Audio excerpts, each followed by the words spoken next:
Welcome everyone. We covered operating system types with diagrams in today's session, along with the benefits and drawbacks of each operating system.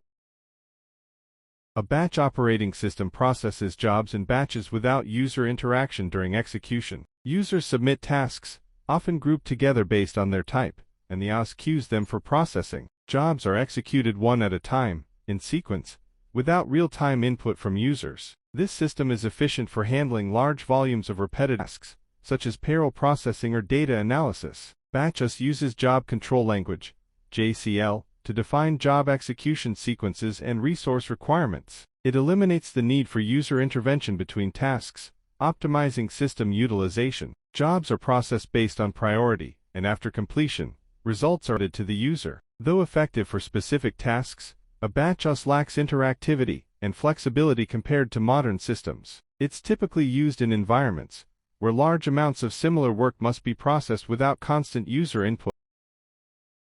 Advantages of batch operating system: efficiency.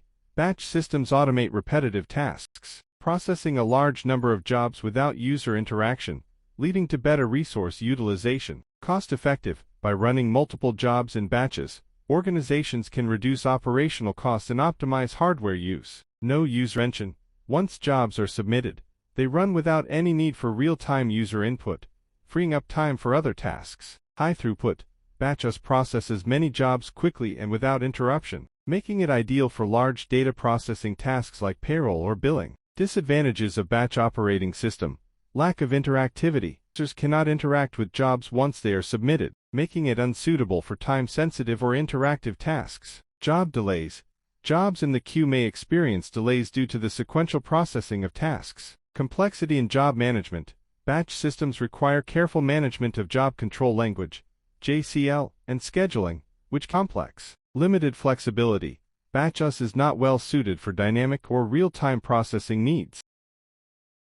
A multitasking operating system allows multiple tasks or processes to run simultaneously by efficiently managing system resources. It divides the CPU's time between different tasks, giving the illusion of simultaneous execution, even if the CPU can only handle one task at a time. There are two main types: preemptive multitasking, where the OS controls task switching, and cooperative multitasking, where tasks voluntarily yield control of the CPU. Multitasking OS improves system efficiency by ensuring that idle CPU time is minimized and resources are optimally utilized. It also enhances user productivity by allowing multiple applications to run concurrently, word processing and web browsing. However, multitasking requires complex scheduling algorithms to manage tasks effectively, preventing conflicts and ensuring fair resource allocation. Potential issues like resource contention and slowdowns may arise when too many tasks are running simultaneously, especially on systems with limited resources. Overall,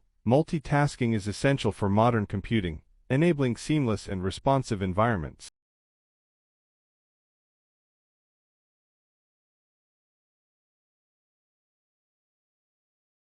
A multiprogramming operating system is designed to maximize CPU utilization by running multiple programs simultaneously. In this system, multiple programs are loaded into memory, and the OS switches between them to keep the CPU busy, even if one program is waiting for input, output, I/O operations. By keeping the CPU occupied with one program while others are waiting for I/O, multiprogramming improves system efficiency and throughput. Unlike multitasking, which focuses on the simultaneous execution of tasks for a user, multiprogramming aims to improve the overall throughput by running multiple processes in parallel. The OS uses scheduling algorithms to determine the program to run next based on priority or resource requirements. While multiprogramming enhances resource utilization, it can also lead to complexity in process management, as the OS must handle issues like resource allocation and process synchronization. Additionally, it requires sufficient memory to hold multiple programs simultaneously, which can strain resources on systems with limited capacity.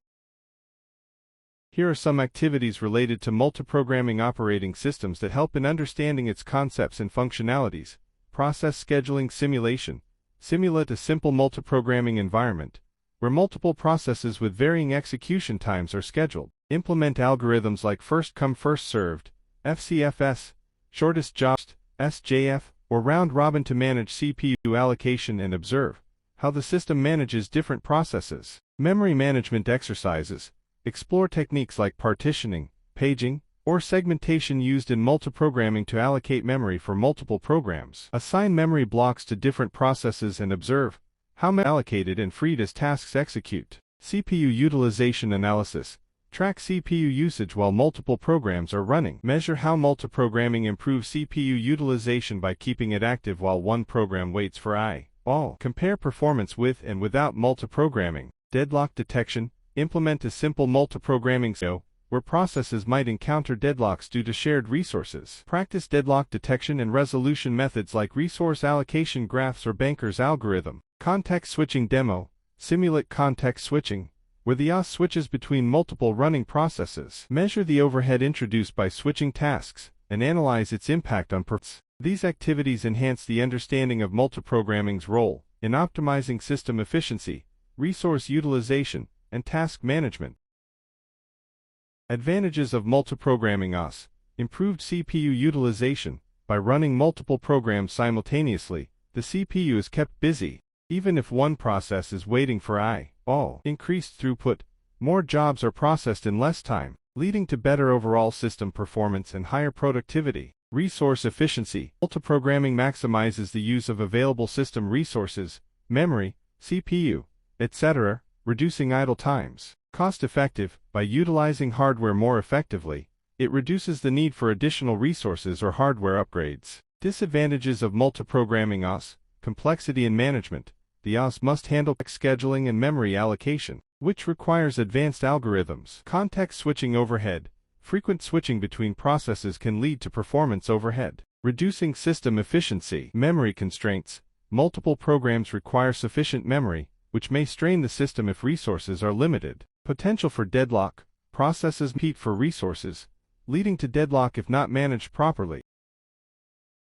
An activity related to interactivity and real-time systems could involve simulating and analyzing how real-time systems handle user inputs and time-sensitive tasks. Here's an example. Real-time system scheduling simulation. Objective: understand how real-time systems prioritize tasks with strict time constraints. Create a scenario where multiple tasks need to be completed within set time limits, e.g., sensor data processing in an autonomous vehicle or emergency alert system. Steps: simulate several tasks with different deadlines and priorities. Use a real-time scheduling algorithm such as rate monotonic scheduling, RMS, or early line first, EDF, to allocate CPU time. Simulate a task exceeding its deadline and observe how the system reacts, for example, task preemption, skipping tasks, or adjusting priorities. Analysis: measure the system's responsiveness and performance. Evaluate whether all tasks meet their deadlines, and how the system maintains interactivity for time-sensitive operations. Real-time inputs. Introduce user interaction, for example, button presses or sensor inputs, and examine how the real-time CSE responds promptly to each input within time limits. This activity helps in understanding how real-time CSE manages interactivity with strict deadlines, while ensuring tasks are completed in a timely manner. Spooling. Simultaneous peripheral operations online is a process in operating systems that manages data for input-output devices, particularly when there is a mismatch between the speed of the CPU and peripheral devices like printers or disk drives. It involves temporarily storing data in a buffer or queue so that the CPU can continue processing tasks without waiting for slowed devices. For example, when multiple print jobs are sent to a printer, the operating system spools them by placing the data in a queue. The printer then processes these jobs one at a time, while the system continues to work on other tasks. This prevents the CPU from being idle, waiting for the printer to finish its task. Spooling improves efficiency and system throughput by allowing the CPU to perform other operations, while peripheral devices handle their tasks. However, it can lead to resource contention if the spooler becomes overloaded with jobs, requiring effective management of memory and queues to avoid delays or crashes. In summary, spooling optimizes I/O operations and resource management in multitasking environments. This is an example of spooling workflow diagram. We're going to wrap up today's topic here. The following video will cover a different one. Thank you.